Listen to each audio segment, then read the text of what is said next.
G'day and hello beautiful people, it is Mimo here. Hope you're having a fantastic day, afternoon, evening, night, no matter the time wherever you are. Hope life is treating you well. Let's take a minute to have a bit of a breather here. So inhale, exhale, breathe in, breathe out. Because this subject is controversial and I have very strong opinions on it. So it could get a bit nasty. You could not like what I'm about to say. And I'm talking about aim assist. Now, I want to make it very, very clear in this video. This is coming from a console player's perspective.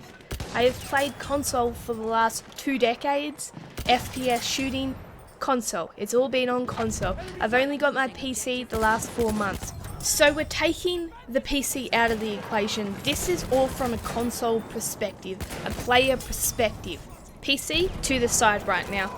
Now, aim assist is one of my biggest pet peeves. It's something I heavily dislike. I don't like to use the word hate, but in this case, it comes very, very close to that instant. It's something that really, really irks me. It literally just brings this rage inside of me, and I really, really hate it, and I don't understand why people make so many excuses for using it, and why people rely on it so heavily. Well, maybe I do understand, but I don't get it. I don't get it because I'm one of those people that like to challenge myself. I like to do things at the higher difficulty and sort of advance my skills and develop skills that I can one day look back on and be like, wow, that took a lot of time, it took a lot of practice, and I'm really happy that the fact that I have this raw nature to my aiming rather than I'm relying on these mechanics, the aim assist mechanics. It sort of comes back to a sense of accomplishment, and I feel really accomplished when I can make a beautiful shot with the aim assist turned off. When it's turned on and I see that snapping on effect and I see the mechanics doing the majority of the work in some cases, it just leaves this filthy taste in my mouth, this sick feeling in my stomach. I can't stand it. I really, really dislike it.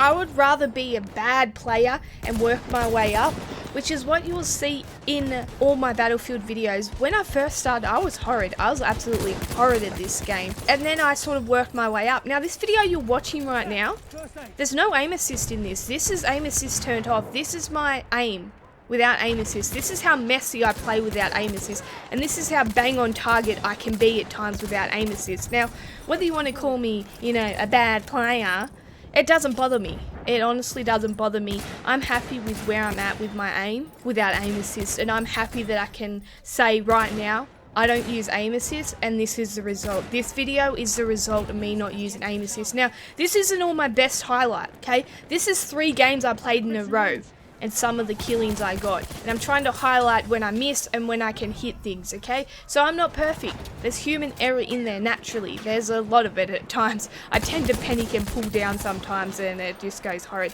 So this is 3 games I played. 3 games in a row. It's not my highlights from, a year's worth of gameplay or anything like that. It's literally 3 games in a row and I've just got the killings. So say what you want to say, but I'm happy with where it's at, and I'm happy. You know what? Sometimes I suck. But sometimes I hit some amazing shots. I'm so happy. I'm like, all those 700 hours, because 700 hours of Battlefield 1 practice has come. That's the result. Let's move on from my own sense of accomplishment, because like I said, I think it's a very personal thing. You'll have to work a lot harder to get to the same stage without aim assist. Aim assist is something that can be exploited heavily and can it can really inhibit skill, but it also can enhance skill and essentially paint a picture of skill that isn't really there. I can give you a great KD, but at the end of the day, if you were to turn it off, watch how flaky your aim will be. Watch how flaky it is, because that's what happened to me when I turned it off. When I finally had the option available to me in Battlefield 1 to turn it off, and I did, my aim was flaky. It was like I had to relearn how to aim essentially, because I'd been so reliant on that aim assist. Now, Battlefield 1 has a really heavy aim assist system. I'm not even going to talk about the hit detection because, but it has a really heavy aim assist system. So when you turn it off and then you go to shoot, you're like, whoa, this is a completely different game.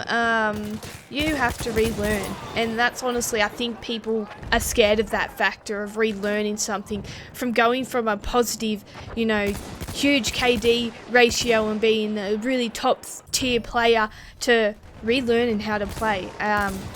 And then have the aspect of 98%, between 95 to 98% of players that you play against are going to have aim assist on. And I think that's a lot of reasoning why people keep their aim assist on. Not only is it easier, you know, it slows it down when you're shooting, it makes it a lot easier to control, gives you that added bonus of snapping onto targets and making you look like you're talented and you have a flick shot when you don't.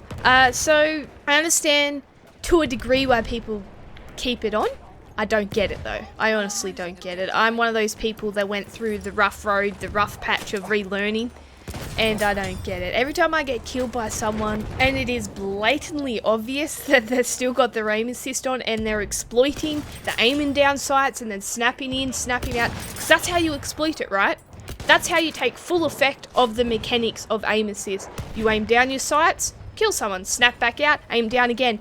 And the mechanics of the game will do all the work for you. It will snap on. No need for you to aim. Just keep snapping on. Keep exploiting it. Keep aiming in and out of your sights. And when I get killed by someone and I know, and you know they're doing that, and you can see they're doing that, you're like, it's disgusting. It's really, really cheap. It's a cheap move on that player's part, and it's one of those things that does rage me. But anyways, let's enough about that. Now, there are a few things. Like I said, aim assist does inhibit your skill.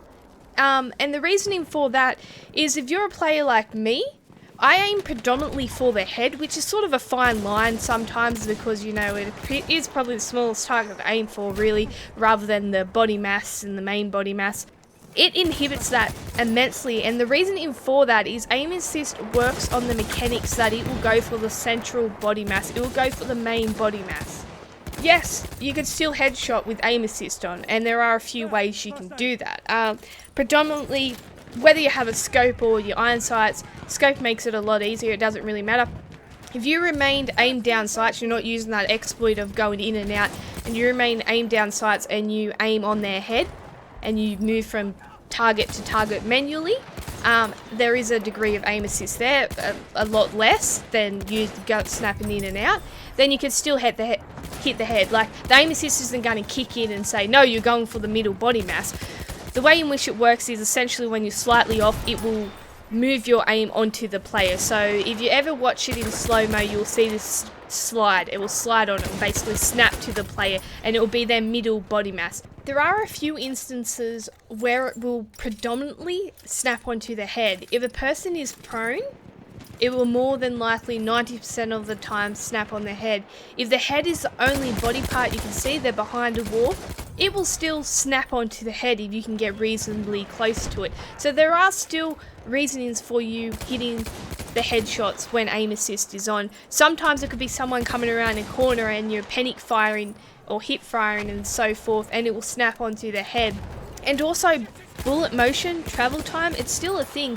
So if they're shooting at someone, it snaps onto their middle body mass, and then the player goes down into either a crouch or prone position, then bullet time or bullet travel time will still exist, and it will wipe that person's head out because their center body mass is changed. Their head is now where the center body mass is. So it's not that you don't headshot, it just decreases your likelihood. It decreases your freedom to aim, essentially, and it takes away that ability. For me, it really restricts my aim, and I don't like it. I play worse with aim assist. I play worse with aim assist than without it. And the reasoning for it is because I don't exploit the aim assist the way it's meant to be exploited. I play in a particular manner which isn't really aim assist friendly. The prioritizing of targets. The ability for the mechanics to prioritize the targets is bloody hopeless. Like, you'll be shooting at someone that's dead in front of you, and he'll switch to the person behind or aim in between the middle of the targets like he gets too confused the mechanics. I hate it. I hate how it prioritizes target. Give me the freedom, the open feeling that you have without the aim assist Like I said, worst play with it. I'm a worst player with it. Do I know how to use it? If I want to exploit it really well, could I be a really good player? Yeah, but I'm not doing it. I refuse to do it. I'm not someone that I do my own thing. I don't fall in with the crowd. I'm not someone in gaming that literally follows the meta of the game to be OP. I'm not someone that uses everything I can, every exploit I can, or every advantage I can to appear at a particular skill level. I don't do that. I just go, I play the way I want to play a game, and I do what I want to do. I be the player I want to be, regardless of whether it looks amazing or not. The feeling it gives me, the sense of accomplishment it gives me, is worth so much more than the gameplay. Be your own person, play the way you want to play. Don't play like everyone else, play the way you want to play. Now if that involves having aim assist on, good for you. And then this, I understand if people essentially say to themselves, well, 98% of players run around with aim assist on, I'm going to do the same thing. I'm not going to let them have that advantage and me miss out. I'm going to do the same thing. And you know what? Good on you. Good on you. If you can use it, go for it, I guess. Go for it. It's still going to irk me. So you know what? I understand. I honestly understand. And to a degree, maybe I get it, but to another degree, I honestly don't. I don't know how people don't enjoy the freedom of aiming, just the smooth flowing aim. The ability to prioritize your targets, to aim for the head without having something snapping, without having all this snap. I don't like it. When something snaps, I don't like it. I love this muscle memory where you're able to, slide from head to head. You're able to move your aim. You're able to have these flick shots to a degree that you can have on console. And it's like, you know what? That took me hours and hours to learn, but look at it. Look at it. I don't... So you know what? I honestly don't get it. But you know what? Let me know in the comments below what your thoughts are on it. If you want to blast me, blast me. Meh. It's water off a duck's back for me, really. But as always, I hope you did enjoy it. I thank you for watching, and always remember how awesome you are. When Bye! the world is getting darker, I have a dream where love's the only side. So take my hand, join the army of the shadows.